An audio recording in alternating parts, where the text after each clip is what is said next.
ఇచ్చినబడి ధ్యాన నిమిత్తం పరిశుద్ధ గ్రంథంలో ఉండి యెహోషువ గ్రంథం 22వ అధ్యాయం 26వ వచనం నుండి 28 వచనాల వరకు చదువుకున్నాను. యెహోషువ గ్రంథం నుండి 22వ అధ్యాయం 26వ వచనం నుండి 28వ వచనం వరకు. మేము మన బలిపీఠం కట్టుటకు సిద్ధపరచుదుము రండిని చెప్పుకుంటున్నాం. అది దహన బలులు నర్పించుటకైనను బలి నర్పించుటకైనను కాదు. దహన బలుల విషయంలోను బలుల విషయంలోను సమాధాన బలుల విషయంలోను మరియు మన యెహోవా సన్నిధిని ఆయన సేవ చేయవలనకు యెహోవా యందు మీకు పాలు ఏమీ లేదన్న మాట మీ సంతతి వారు మా సంతతి వారికి చెప్పజాలకున్నట్లు అది మాకును మీకును మన తరువాత మన తరముల వారికి మధ్య సాక్షి అయి ఉండును. అందుకు మేము ఇక మీదట వారి మాతోనే కానీ మా తరము వారితోనే కానీ వాళ్ళు చెప్పిన ఎడల మేము మన పితరులు చేసిన బలిపీఠపు ఆకారమును చూడుడి. ఇది దహన బలి నర్పించుటకు కాదు, బలి నర్పించుటకు కాదు, కానీ మాకును మీకును మధ్య సాక్షి అయి ఉండుటకే అని చెప్పుదామని అనుకుంటాము. పరిశుద్ధ గ్రంథంలో నుండి యెహోషువ గ్రంథం 22వ అధ్యాయం 26 నుండి 28 వచనాలు. When we see the background of this passage,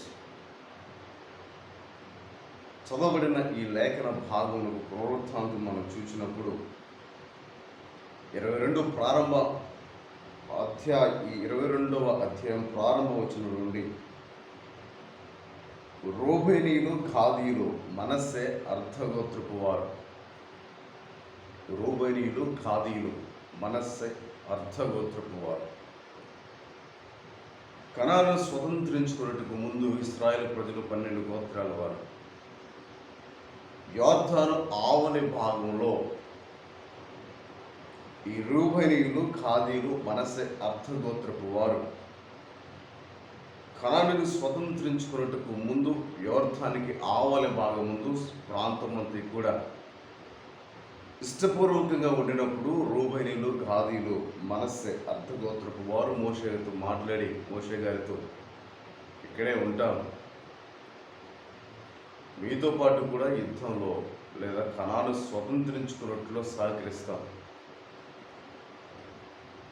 ఆ కార్యం మీతో కలిసి చేస్తాం, కానీ ఈ ప్రాంతము మేము నివసించుటకు అనుకూలంగా ఉంది అని మోషే గారితో చెప్పినప్పుడు మోషే గారు అంగీకరించినట్లుగా మన గ్రంథాలు చదువుకుంటూ వచ్చినప్పుడు మనకు కనబడుతూ ఉంటుంది.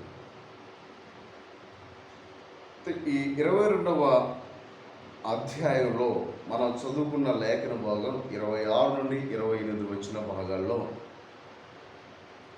వీరొక బలిపీఠమును కడతారు. ఈ బలిపీఠమును కట్టినప్పుడు ఈ మనస్సే అర్ధగోత్రపు వారి మీద, గాదీయుల మీద, రూబేనుల మీద, మిగిలినటువంటి తెగలు ఎవరైతే ఉన్నారో మిగిలిన గోత్రాలకు సంబంధించినటువంటి వారిలో వారు మాట్లాడుకుంటూ వీరు వేరొక బలిపీఠాన్ని కట్టారు. బలిపీఠం అనగా దేవుని సన్నిధికి సాదృశ్యంగా కనబడుతుంది. బలిపీఠం అనగా దేవునికి అతి సమీపంగా ఉన్నటువంటి స్థలం, ప్రత్యేకించబడిన స్థలం. బలిపీఠము అనగా దేవుణ్ణి ఆరాధించుటకు ప్రత్యేకించబడిన ప్రత్యేకమైనటువంటి స్థలం.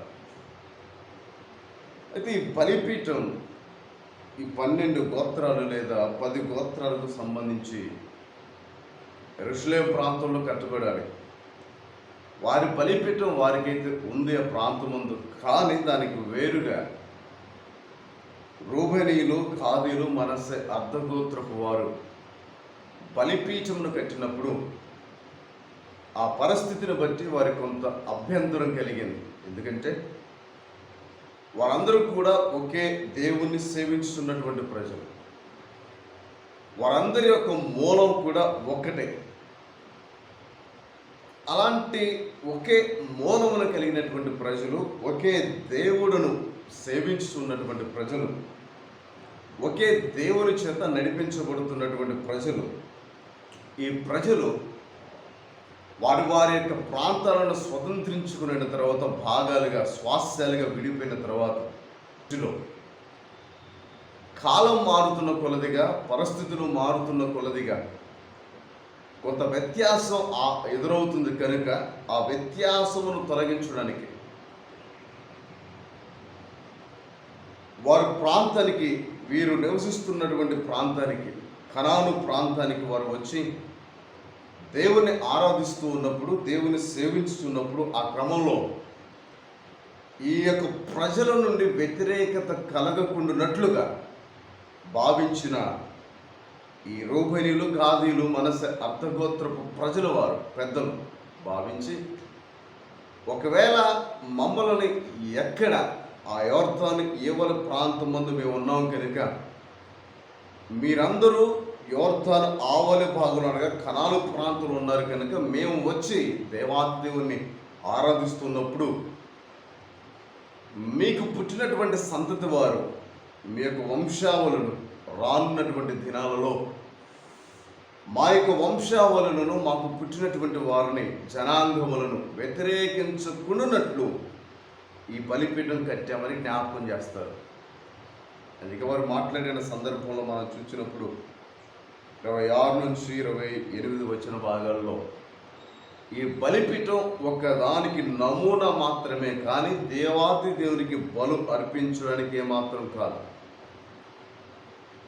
దేవునికి బలి అర్పించడానికి మేము ఈ బలిపీఠమును కట్టలేదు, లేదా మా వంతుగా మేము ఈ ప్రాంతం ముందు నివసించడానికి ఈ యొర్దాను ఆవతల ఉన్నటువంటి సర్వోన్నతుడైన దేవుని సన్నిధిని ఆశ్రయించుకున్నట్లు మేము ఏమాత్రం మాకు స్వంతంగా ఇక్కడ బలిపీఠం మేము కట్టుకొనడం లేదు. కాకపోగా దేవుణ్ణి ఆరాధించినటువంటి క్రమంలో మా ప్రజలు మీ ప్రాంతానికి వస్తున్నప్పుడు, యొర్దాను ఆవలి ప్రాంతానికి కనానుకు వస్తున్నప్పుడు పరిస్థితులు మారిపోయినటువంటి సందర్భంలో మీకు పుట్టినటువంటి పిల్లలు, తరాల వారు మా తరముతో దేవునితో మీకు పాలు లేదు అని చెప్పకున్నట్లు, ఎందుకంటే యొర్దాను ఆవలి భాగంలో ఉన్నాము కనుక అలా వ్యతిరేకత స్వభావం రాకుండానట్లుగా, అలా వేరు బంధం అనేది రాకుండానట్లుగా ఒక సూచనగా మీ తరానికి, మా తరానికి ఒక సూచనగా ఈ బలిపీఠంలో కడుతూ ఉన్నాం.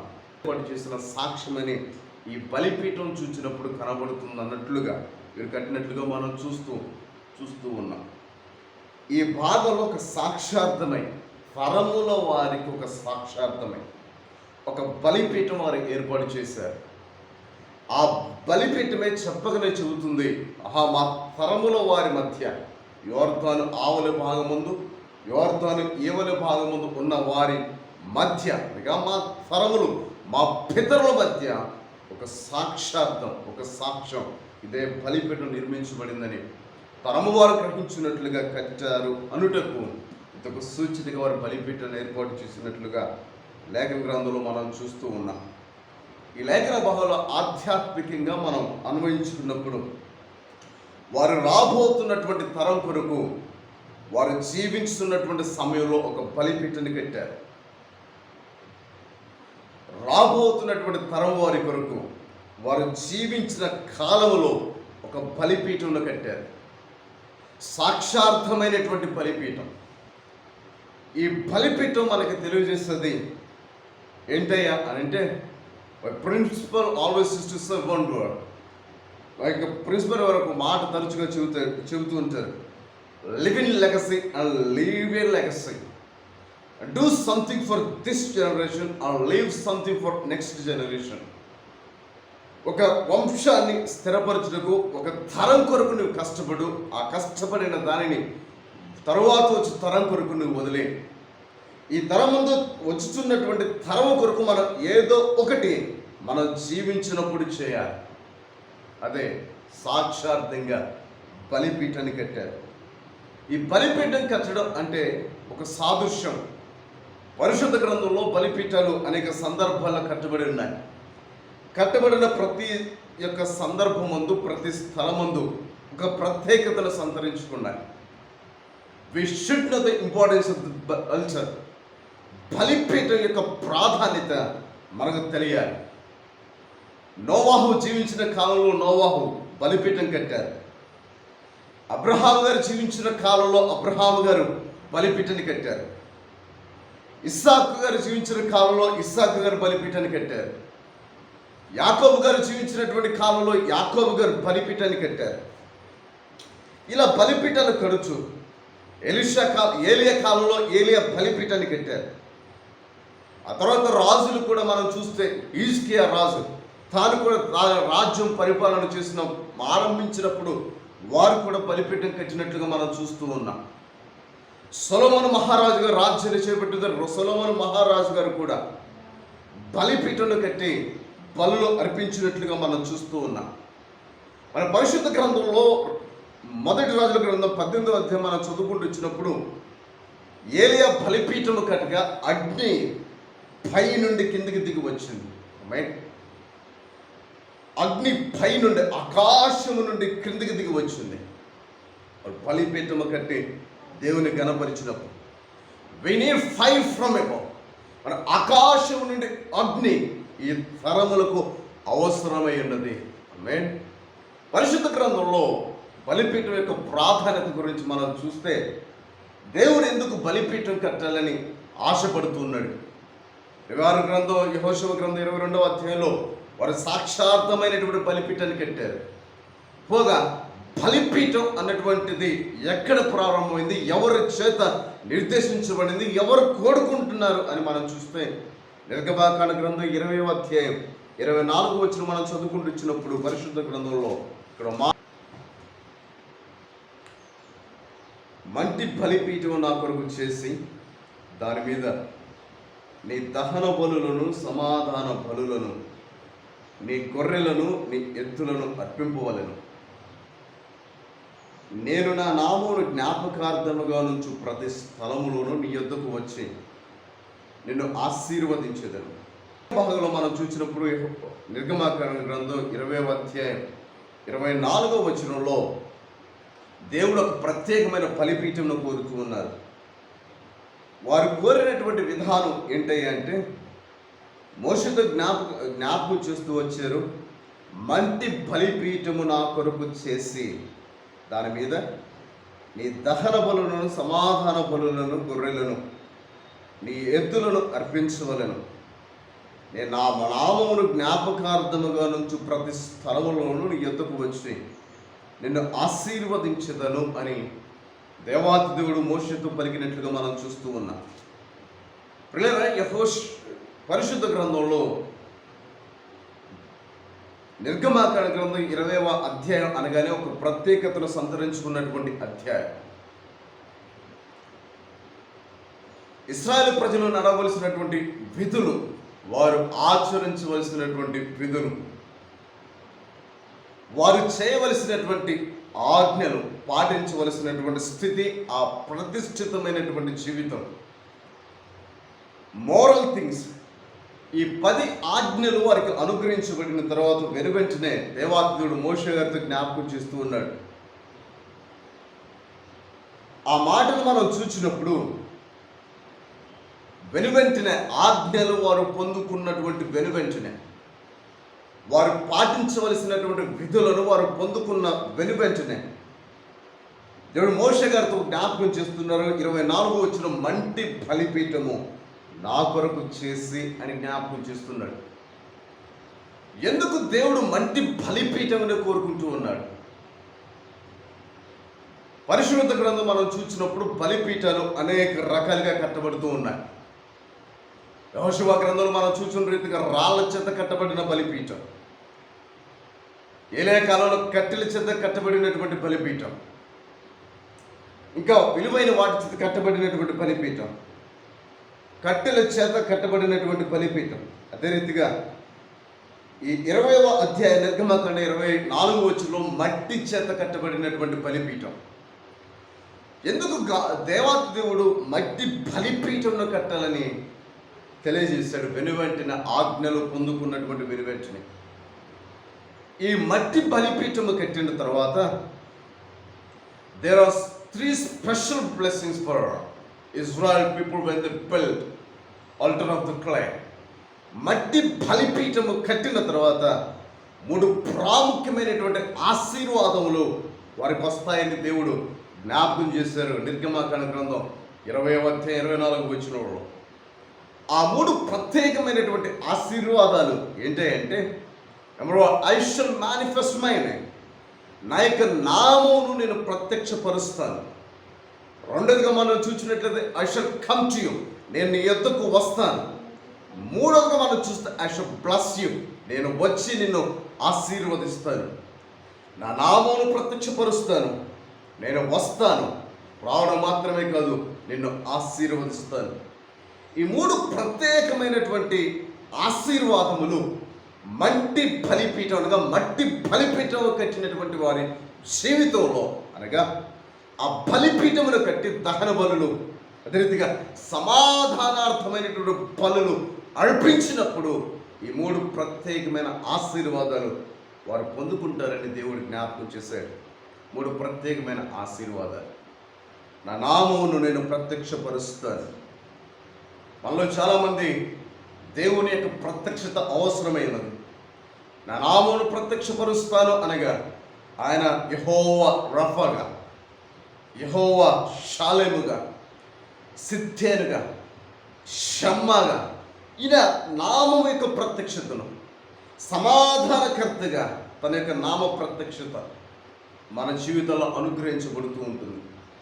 మన పరిస్థితిని బట్టి దేవుడు తన ప్రత్యక్షతను కనుపరుస్తాడు.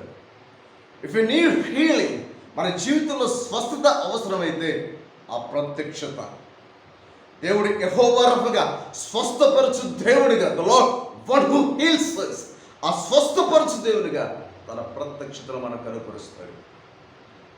అసమాధానమైనటువంటి పరిస్థితులు మన జీవితంలో కలుగుతాయి. when we are in the unpeacefulness life, మన జీవితంలో అసమాధానమైనటువంటి పరిస్థితులు ఏర్పడినప్పుడు then he shall manifest himself as peace of God, సమాధానకర్తగా, శాంతి స్వరూపుడిగా తన నామ ప్రత్యక్షతను మనతో ఉంచుతాడు. ఆమేన్. మరి మైటీ గాడ్ వి సర్వ్, బలమైనటువంటి దేవుని మనం సేవిస్తూ ఉన్నాం. మన యొక్క పరిస్థితులకు అనుకూలమైన రీతిగా తన ప్రత్యక్షతను కనుపరచగల సర్వశక్తి గల దేవుడు. తన ప్రత్యక్షతను కనుపరచగలడు అంటే it is a character of God. తన యొక్క ప్రవర్తన జీవితం, అది తన ప్రవర్తన. స్వస్థపరుచున్నటువంటి దేవుడు, తన ప్రవర్తన స్వస్థపరచువాడు. ఆయన లేవులో మనకు సమస్తలు కూడా అనుగ్రహించినటువంటి దేవుడు,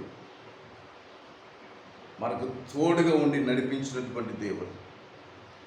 ఆయన క్యారెక్టర్, ఆయన ప్రవర్తన మనకు ప్రత్యక్షతగా మనతో ఉంచగలడు. ఆ యొక్క ప్రత్యక్షత దేవుని గ్రంథంలో మనం చూస్తే అనేక మంది భక్తులు ఆ ప్రత్యక్షతను పొందుకున్నారు.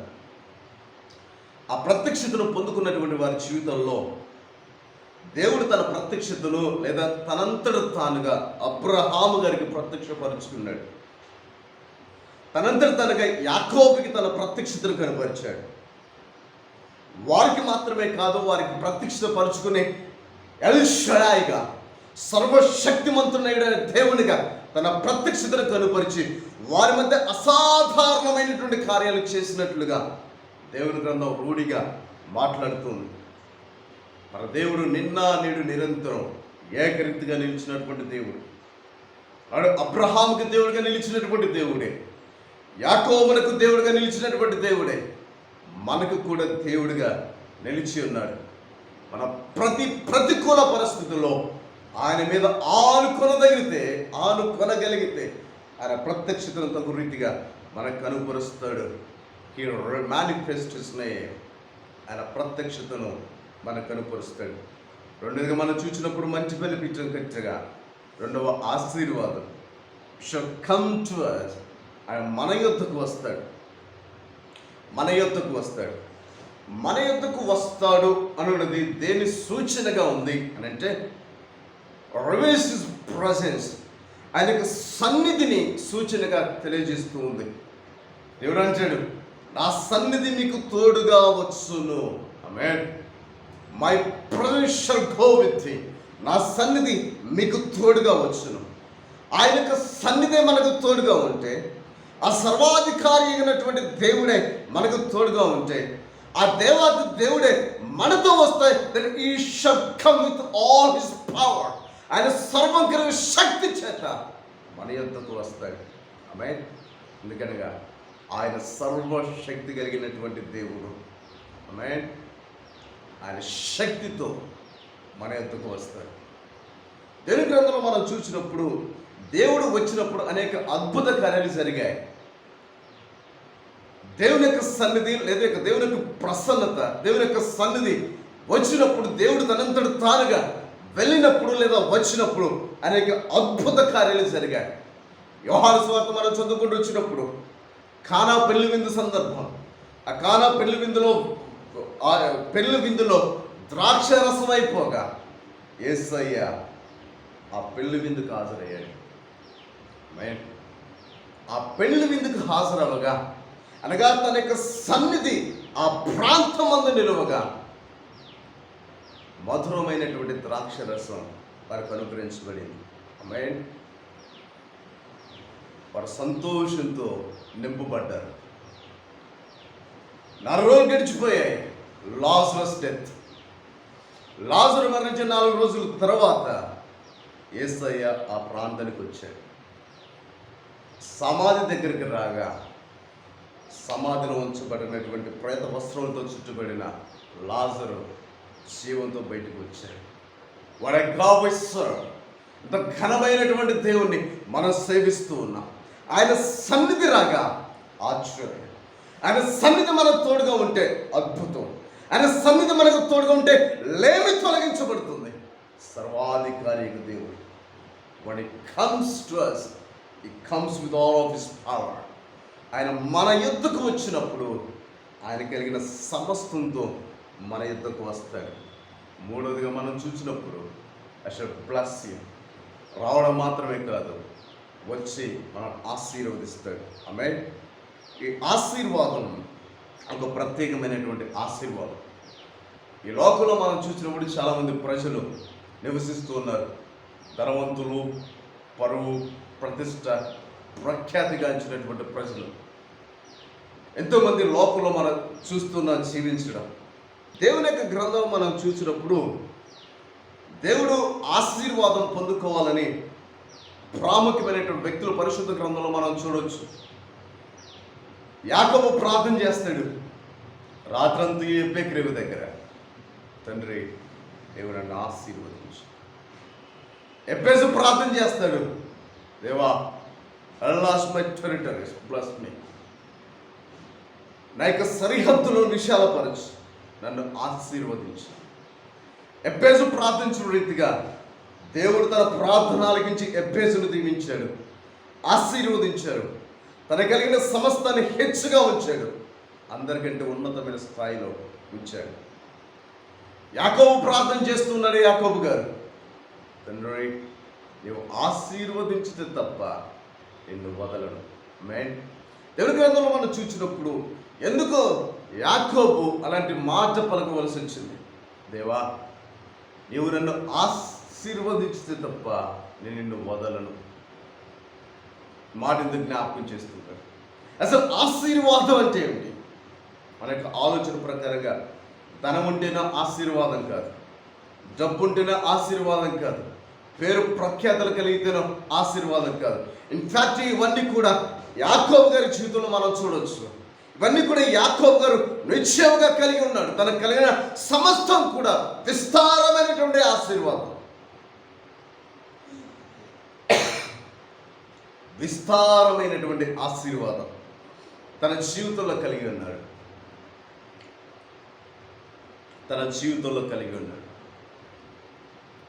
అయినప్పటికీ ఏదో లోటైనట్లుగా ఎబ్బేకు రేవులో ఒంటరిగా తన భార్య పిల్లలందరూ తనకు కలిగిన యావదాస్తుని కూడా తన సేవ విడిచి పంపివేస్తూ, కానీ తన పిల్లలను కూడా తన యొక్క ఉంచుకొనకుండా పంపివేసి ఆ రాత్రంతా కూడా ఎబ్బేకు రేవులో చేరి కన్నీరు విడిచి ప్రార్థన చేయుచున్నాడు. దేవా, నన్ను ఆశీర్వదించు, నన్ను ఆశీర్వదించు.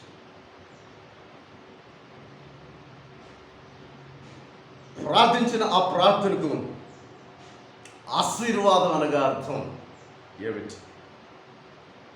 ఈ లోకానుసారమైనటువంటి ఆశీర్వాదాలు అన్నీ కూడా యాకోబు జీవితంలోనే ఉన్నాయి. అన్ని ఆశీర్వాదాలు కలిగిన వారు ప్రార్థన చేస్తున్నారు, నీవు ఆశీర్వదించు. ఎందుకు ఆ మాట పలకవలసి వచ్చిందంటే, తెల్లారితే ఏం జరుగుతుందో తెలియదు. తన అన్న ఏశావు ఎక్కడ మీద పడి తను చంపివేస్తాడా అన్నటువంటి ప్రాణ భయంతో యాకోబు ఎబ్బేకు రేవులు చేరి ప్రార్థన చేస్తూ ఉన్నాడు. తెల్లారితే ఏం జరుగుతుందో తెలియదు, పరిస్థితులు ఏ విధంగా మార్చబడతాయో తెలియదు.